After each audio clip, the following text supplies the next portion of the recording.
My name is Mr. 2020 and welcome back to the Neville Goddard Periscope. I want to do some other ones too which aren't on Neville, but we're just doing this morning. So Victoria is not absent, she's over there. She just woke up. So her and Emmett are all cuddly and having fun, and so am I. So look how cuddly I am. This is day something where I haven't shaved yet. I've decided I'm only going to shave once we have 500 hearts. So if you're watching this, do whatever it takes to give hearts. I don't know what that means. I don't know how many hearts I have, so this might be a totally moot point. Maybe I have 5,000 hearts already.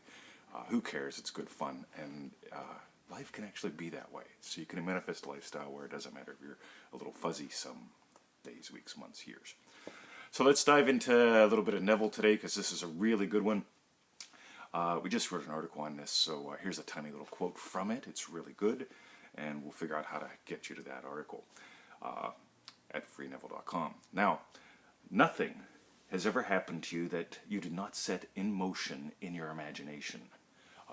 Sincerely, Neville Goddard, right? Now, get this, okay? When you get, see, we talk to people all the time that are not getting consistent results with what they want in life. And we notice a couple things. One, they're not playing by the rules. They're not following the formula, even though they assert they are. I am definitely following the formula and making it up as I go along and combining it with all sorts of crap that doesn't matter. And two, they're right. Okay, would you rather be right or happy? You do have a choice. Okay, so I always assume that I'm not right. Okay, and I am happy. That's obvious because I keep diving deeper. Now, let's look at this quote. Ready? Nothing has ever happened to you that you did not set in motion in your imagination. In other words, I can't blame radically religious people in the prison back in 1989 that beat me to death. Guess what? They were performing the role that needed to be performed to get me to where I am today. Okay, so I can't blame them. Okay, I also can't blame, what else did I mention in here? I can't blame my success or my failure on who's in political office. Okay, whether it's the president or the prime minister of someplace, somewhere. I've noticed over the past 20-some years of being in different businesses that all the time people are doing the, well, you know, when we get the right president in, and when the right president shows up, well, when we get the right Congress in, then they never have the conditions to succeed because they imagine that conditions matter. We create conditions. We can have all sorts of fun exploring conditions. Or we can become victim to these conditions. Okay, don't do that. Remember, nothing has ever happened to you that you did not set in motion in your imagination. By the way, so we have success systems here, right? See, I was really blessed. I'm going to tell you something that a lot of people don't know. Okay, most people, they go to school and they have these things called teachers, and they're terrified of them. We called them nuns when I was growing up, right? They weren't human. They wore things that were funny looking. But that was life, right? So I was really blessed because I had people like Rick, my karate instructor, my first karate instructor. He taught me things that I found fun and useful. I also had this fellow named Edwin. Edwin was on my paper route. He was a very, very, very wealthy man. He taught me things that I found fun and useful. I didn't always listen to him back then, but I still got a lot of memories that I listen to now. I was blessed to have people in my life, my father, who could teach me things that I found fun and useful. In other words, I find it fun and useful. See, when I think of learning, I imagine learning is fun and useful, not school, not nuns. Yeah, most people, from what I can tell, think learning is like that. If that's you, go in and create some Edwins in your life. Go and create my dad in your life. Go and create Rick in your life, my first karate instructor, because they made it fun. They made learning fun and useful, and they gave me things I was hungry for. Okay, I was never hungry for algebra, right?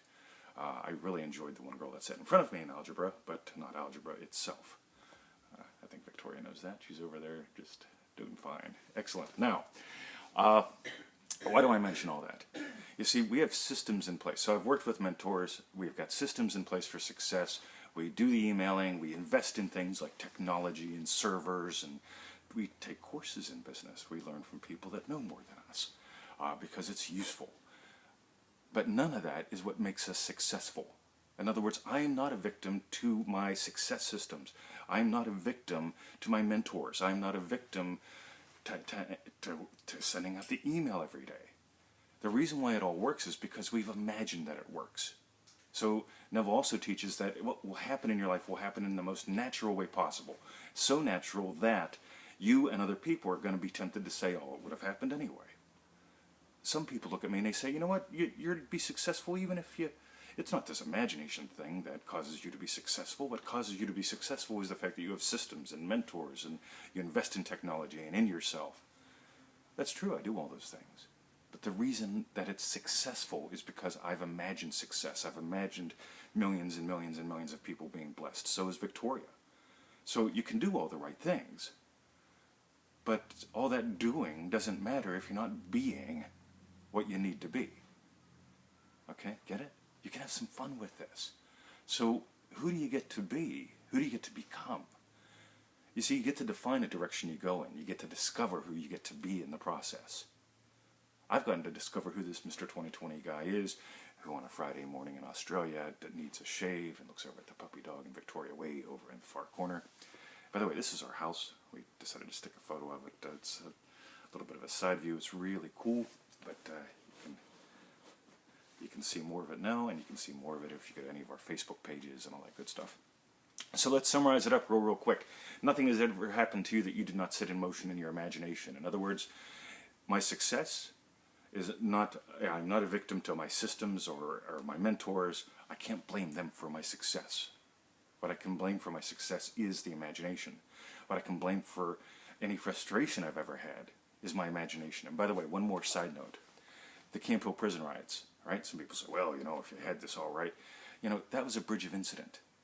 Everything in your life is either an end that you've imagined and will settle for, or a bridge of incident getting you someplace. The riot was a bridge of incident for me. By the way, Rick, my first karate instructor who helped me have the hunger, he didn't beat the hunger out of me. He actually built it up. He quit. A year into the process, I decided I was going to get my black belt in Kempo karate. Rick quit. I didn't have a car. I was a teenager. I had nobody to train with.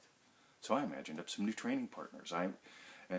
Pops this fellow Lin. Lin was a brown belt in some other Chinese fighting system. He kept me going for about a year until I imagined up Bob, Rick's old instructor.